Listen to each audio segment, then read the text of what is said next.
С вами канал «Фронтовая кинолетопись», и сегодняшний выпуск посвящен одному из самых крупных танковых сражений Великой Отечественной войны – битве под Сенно.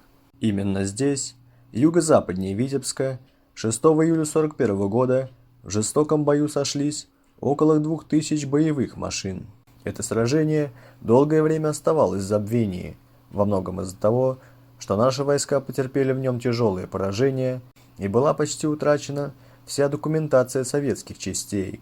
В нашем выпуске использована уникальная лично немецкая кинохроника и редкие фотоматериалы.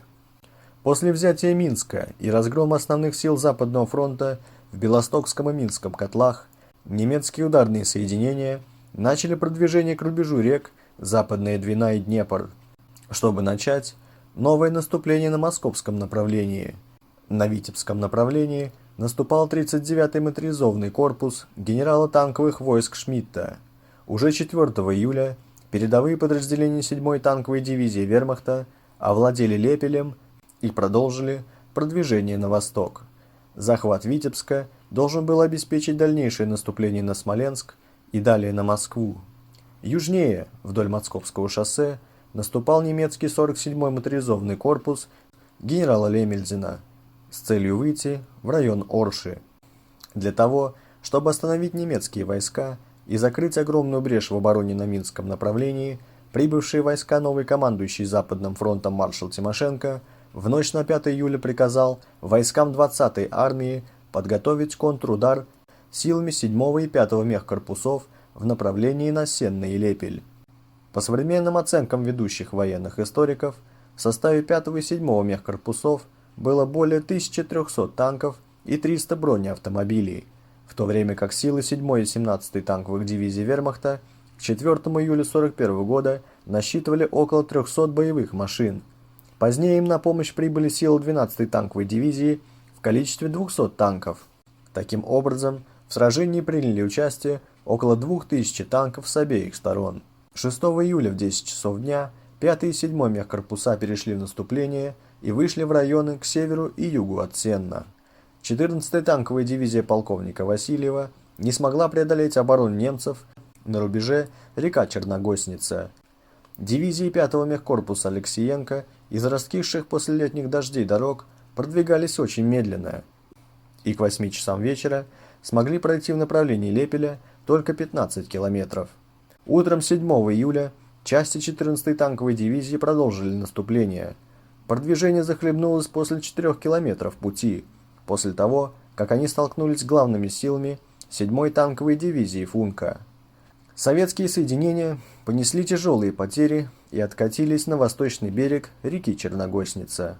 В бою 7 июля участвовало 126 танков, из которых было потеряно свыше половины. Основной причиной неудачных действий 14-й танковой дивизии была неправильная постановка задачи и отсутствие огневого обеспечения. Дивизия атаковала оборону, насыщенную большим количеством противотанковых пушек и расположенную за естественным противотанковым рубежом в виде реки с заболоченными берегами.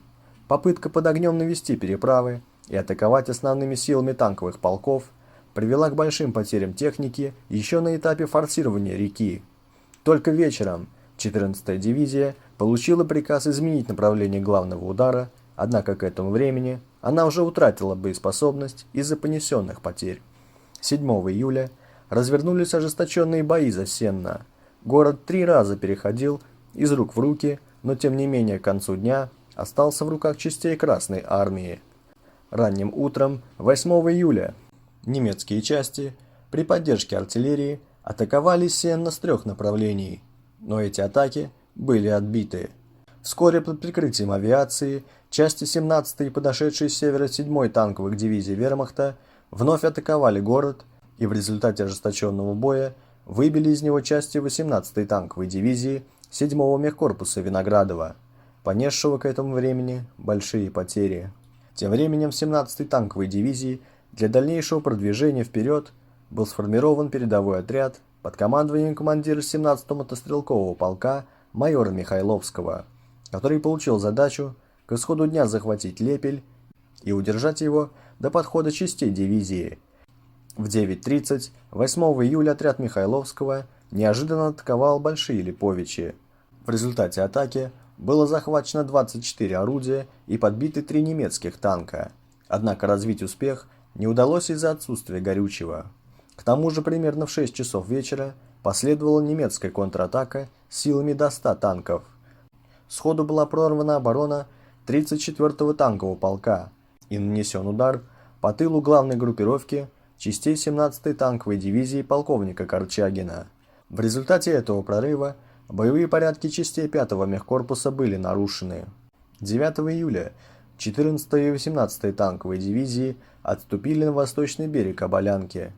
Немцы, наступая из захваченного ранее Сенна, к полудню добрались до автомагистрали в 30 километрах к западу от Орши, вследствие чего 5-й мехкорпус столкнулся с угрозой полного окружения. Командование приняло решение вывести из боя части мехкорпуса и отступить в район Орши, где по приказу командующего 20-й армии Курочкина закрепиться на позициях и занять рубеж обороны.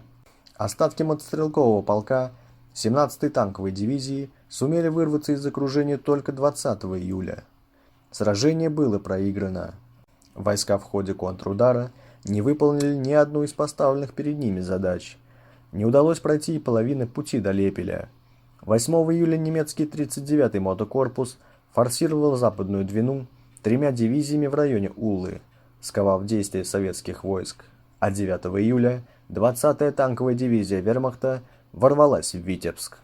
17 июля 1941 года около поселка Лиозна Витебской области попал в плен сын Сталина, старший лейтенант Яков Джугашвили.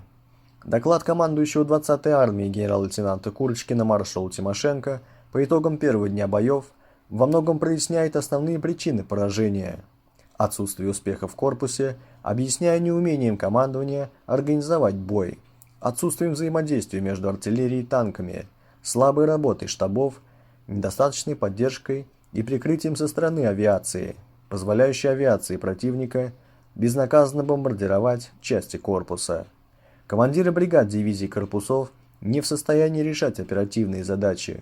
Очень плохо была налажена связь, в результате чего нашим танкистам зачастую приходилось действовать вслепую. Кроме того, у Красной армии на тот момент просто не было опыта ведения широкомасштабных операций. По данным штаба 5-го мехкорпуса, его соединения в результате боев с 8 по 11 июля и при выходе из окружения понесли следующие потери. 13-я танковая дивизия 82 танка, 17-я 244 машины, 109-я моторизованная дивизия 40 танков. Касаемо 7-го мехкорпуса, в 18-й танковой дивизии не осталось ни одного из 220 танков, а в 14-й лишь 14 машин. Данные о потерях немцев сильно разнятся и колеблются от 50 до 100 танков за все дни сражения.